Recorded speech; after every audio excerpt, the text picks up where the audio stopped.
Bismillahirrahmanirrahim. Assalamualaikum warahmatullahi wabarakatuh. Bertemu lagi dengan saya Lilis Indriani, pengajar bahasa Inggris dari SMA Negeri 25 Bandung. Pada kesempatan ini, saya akan menerangkan materi tentang recount text.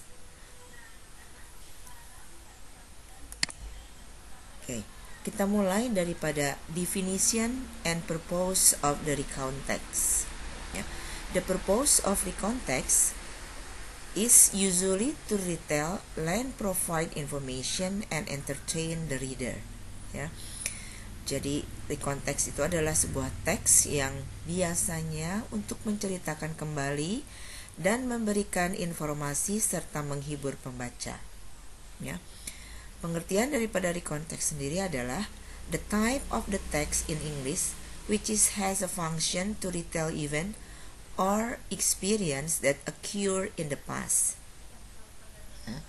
Jadi recount text itu pengertiannya adalah jenis teks dalam bahasa Inggris yang berfungsi untuk menceritakan kembali peristiwa atau pengalaman yang terjadi di masa lalu.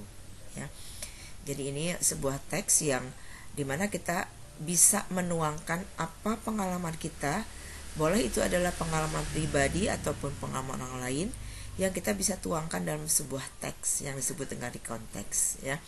Sekarang kita lihat untuk slide selanjutnya, kita akan melihat tentang jenis daripada recount text. Recount text memiliki beberapa macam jenis teks, yaitu yang pertama adalah personal.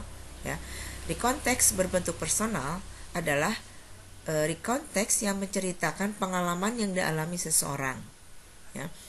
Jadi kita menceritakan pengalaman seseorang, Lalu pengalaman seseorang itu mungkin yang dialami oleh si penulis sendiri atau mungkin penulis menceritakan pengalaman orang lain.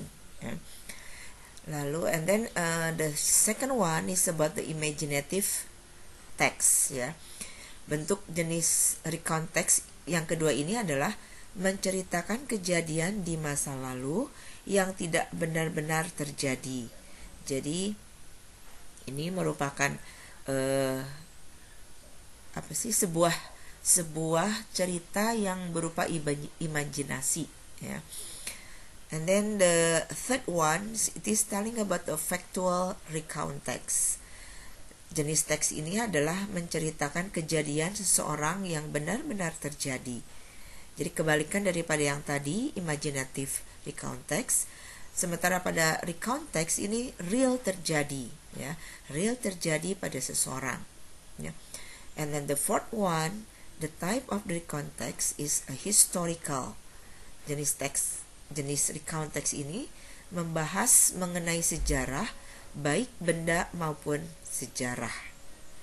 Jadi artinya di recount text yang ini kita menceritakan tentang sejarah, atau menceritakan tentang sebuah benda, asal mula sebuah benda.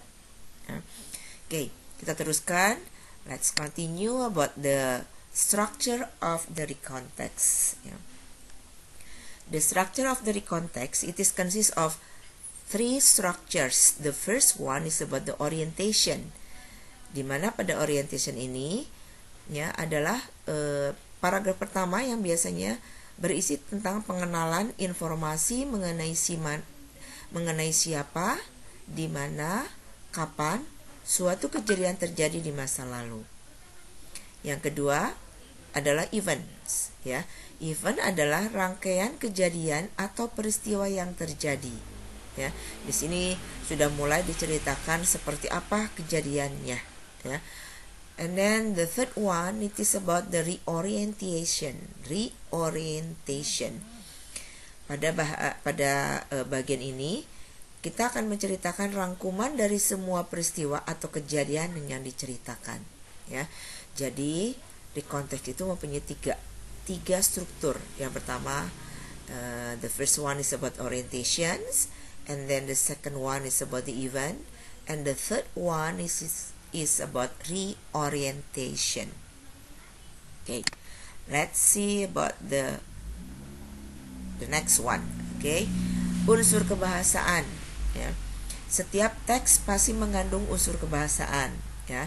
Biasanya yang sering dipakai dalam sebuah teks recount adalah menggunakan kalimat past tense, ya. So it is used about the past tense, ya. For example, I spent my summer in Yogyakarta. Why it have to use past tense? Ya, dari awal kita tahu bahwa recount text menceritakan pengalaman, ya. Jadi pengalaman itu pasti sesuatu yang sudah terjadi. Kita bisa ungkapkan dalam teks, dalam tenses simple past tense, ya, or past tense. Oke. Biasanya yang kedua, unsur kebahasaan yang dipakai dalam recount text adalah menggunakan action verb, ya.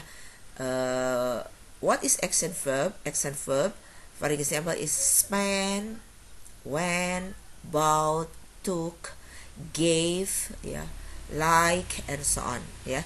Karena kita tahu bahwa action verb itu berarti kata kerja yang langsung kita kerjakan dan dia harus menggunakan past tense, maka digunakanlah kata kerja bentuk kedua, ya.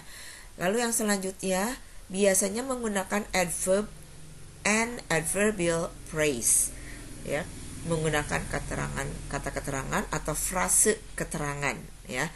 Contohnya last month, ya, lately, ya, lately, last month, next week, ya, next afternoon, ya, or next year maybe, ya. Oke. Dan yang keempat, ya, itu menggunakan conjunction dan time connective, ya. Yang disebut dengan conjunction adalah kata sambung, ya.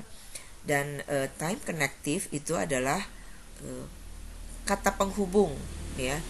Kita lihat seperti apa itu yang disebut dengan conjunction, misalnya, ya, and, but, ya, and then otherwise, ya, and then time connective misalnya then, after that, next, and last, for example, ya.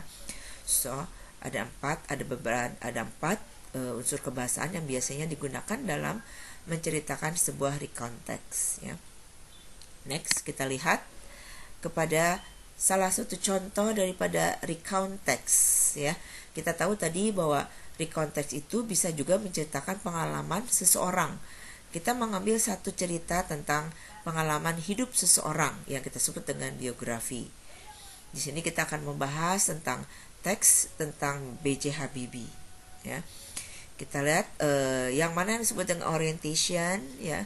Orientation itu dijabarkan dalam paragraf pertama. Di sini diberikan warna kuning, ya. Ini menceritakan orientasi, di mana orientasi daripada ini adalah menceritakan asal, tempat kelahiran, ya, siapa yang akan diceritakan, tempat kelahirannya, dan waktunya, ya.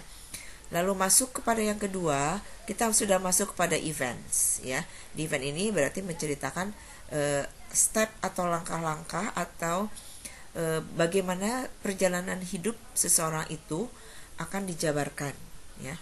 Kita memakai warna biru, ya, biru terang di sini, ya. Kita mulai daripada bagaimana perjalanan hidup Pak B.J. Habibie itu dimulai, ya.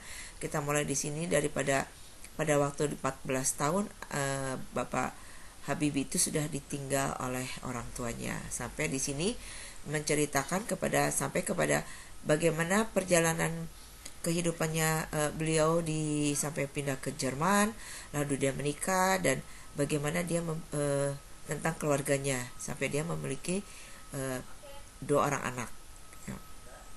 Oke, next. Ini masih di sini masih ada event yang menceritakan tentang bagaimana perjalanan Bapak B.J. Habibie ketika dia pertama kali bekerja, ya. Lalu bagaimana akhirnya Pak Habibie juga pindah pekerjaannya sampai akhirnya dia bekerja di sebuah perusahaan pesawat terbang Airbus, ya, di Jerman kalau nggak salah ini, ya, di Hamburg, ya. Oke. Dan yang terakhir kita lihat di sini reorientation. Reorientation ini adalah menceritakan tentang akhir daripada perjalanan Pak Habibie itu seperti apa, ya. Di sini diberikan dengan warna hijau, ya. Diceritakan sampai dengan bagaimana Pak Habibie akhirnya bisa menjadi presiden kita, ya. Dan bagaimana perjalanan hidupnya sampai dia bisa menjadi seorang presiden, ya. Oke, itu salah satu contoh daripada teks recount, ya, daripada recount teks bentuk biografi, ya. Oke. And then kita lihat, ya, bentuk recount teks yang lain. It is telling about the personal experience, ya. Kalau tadi menceritakan tentang perjalanan hidup seseorang yang kita sebut dengan biografi, yang sekarang kita menceritakan tentang bagaimana pengalaman seseorang, ya. Di sini diberi judul tentang A Trip to the Zoo, ya. Orientationnya di sini kita mulai dengan kapan terjadinya, sama dengan yang seperti tadi bentuk recount teks dalam biografi, dimulai dengan kapan kejadiannya, siapa yang akan diceritakan dan kemana, ya. Lalu setelah itu masuk pada event, ya, apa yang terjadi, apa yang dilakukan ketika dia melakukan perjalanan berlibur, berwisata ke sebuah kebun binatang, ya. Dan yang terakhirnya, nah di sini ceritakan bagaimana kesan-kesannya ketika dia berwisata ke kebun binatang, ya. Oke, itu akhir daripada penjelasan saya hari ini, ya. Semoga bisa bermanfaat. Billahi taufik wal hidayah. Wassalamualaikum warahmatullahi wabarakatuh. See you next time, ya. Hope everything will be fine and happy. Okay. Bye.